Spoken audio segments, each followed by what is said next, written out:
I was in shock and disbelief and numb. There are no words to describe the immense pain his actions have caused our family and friends. He brutally kidnapped and murdered my daughter, my baby. He locked her in the car without any way to escape and tore her apart. He stole my chance of even identifying her body in the morgue due to the amount of torture he put her through. Your Honor, I beg of you, I plead of you to deny bail. No one deserves to lose their sister, daughter, or friend in the merciless way that I lost Sammy. No one deserves to constantly relive finding out that one sister was violently taken from them, and my mind constantly replays that moment when my dad called, sobbing, as my knees buckled under me and I fell to the floor. One way to prevent another person from this constant nightmare that is now our life is to ensure that this man remains incarcerated and without bail. This monster kidnapped and brutally murdered the love of my life. It wasn't accidental, nor a product of panic. It was orchestrated and carried out by a truly evil human being. I ask you today justice be served for my beloved Sammy. I ask that you deny his bond request as he is a danger to everyone around him. What will happen when his thirst to kill strikes again?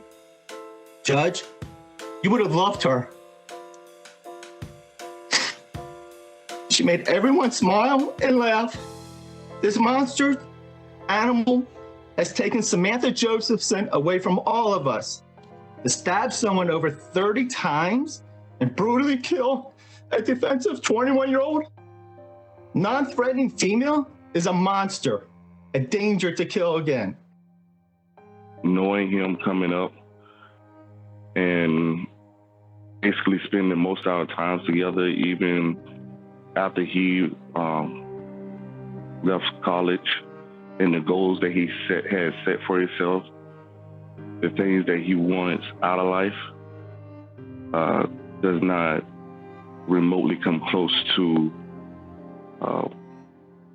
alleged charges that he's being accused of. We stand behind him 100% because we do believe that he is innocent. We do believe that he's not capable of even doing such what he's being accused of. We do ask the court for mercy. We do send our prayers to the family, and we can't remotely imagine what they're going through. I'm the mother of Nathaniel Rowland, and like my oldest son have said, there's no way that he could have done this, what they're accusing him of. As a child, he loved everyone.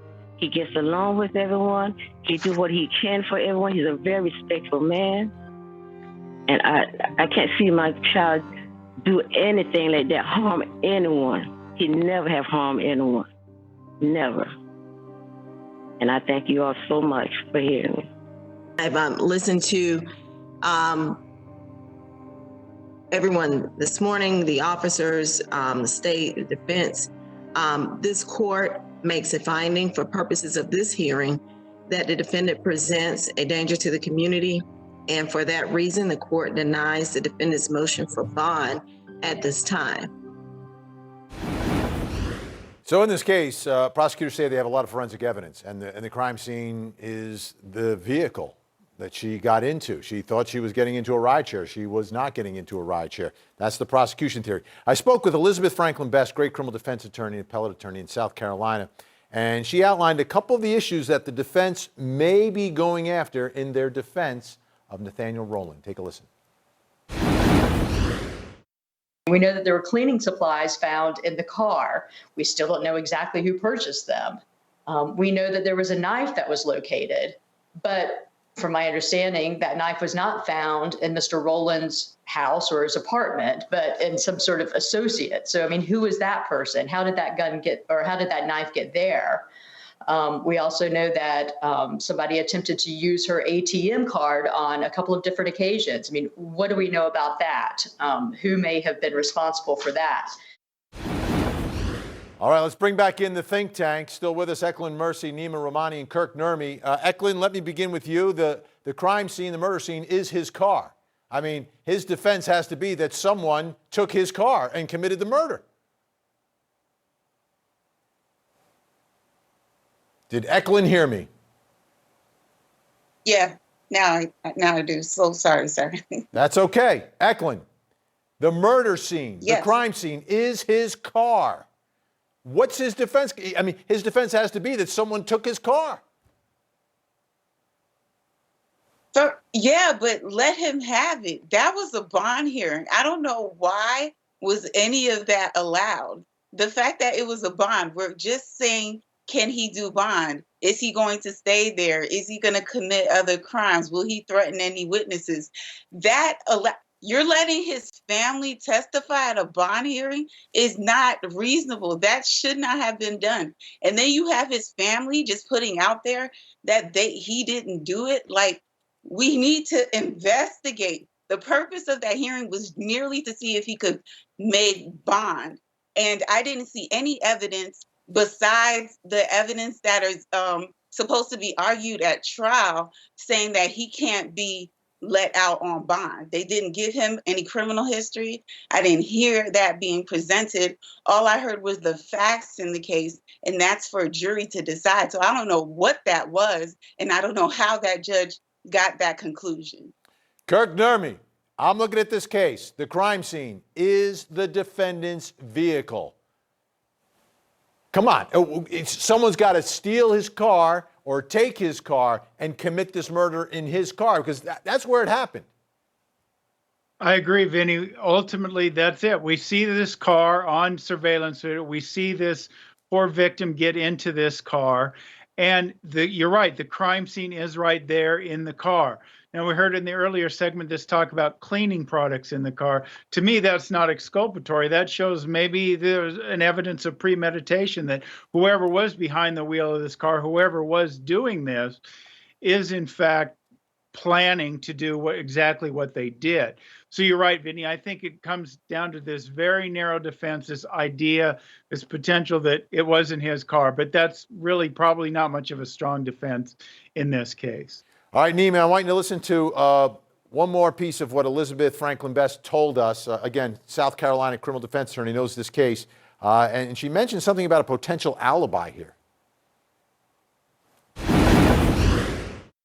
When you start to really kind of look at the case a little more deeply, I mean, there still are a number of questions that are outstanding, and some of which, I mean, I'm sure that the defense counsel is going to address during the actual trial. But one thing I would really want to know about is kind of the viciousness of the crime. I mean, I think everyone can understand that this is not really kind of like a garden variety sort of murder case. The viciousness suggests, did they have some sort of relationship? Did they know one another? I mean, it almost seems personal. It also makes you wonder whether or not there might have been drugs involved. We also know that the family of Mr. Rowland has, been very kind of upfront and out in front of cameras, giving him an alibi. Apparently, Mr. Rowland told them that he had been at a party that evening, that he had passed out, somebody had taken his keys. So who are these people? I mean, to what extent has this been investigated? All right, Nima, how do prosecutors deal with that if that comes up during the trial? Respectfully, Vinny, Elizabeth is wrong. This is going to be a layup for the prosecution. You talked about the crime scene. The defendant, Rowland, was in the crime scene when he was arrested, with the victim's blood in the backseat, in the trunk, the victim's cell phone. And let's not forget, what did Rowland do when law enforcement rolled up on him? He took off. He fled. So this is going to be a very easy case for the prosecution. I expect another very quick guilty verdict by the jurors. Nima, I never say that any prosecution is easy, and I've been saying that for years, because you know what can happen. You know what can happen. Anything's possible.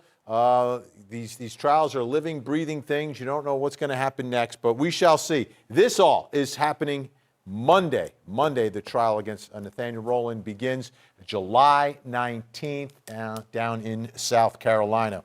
All right, when we come back,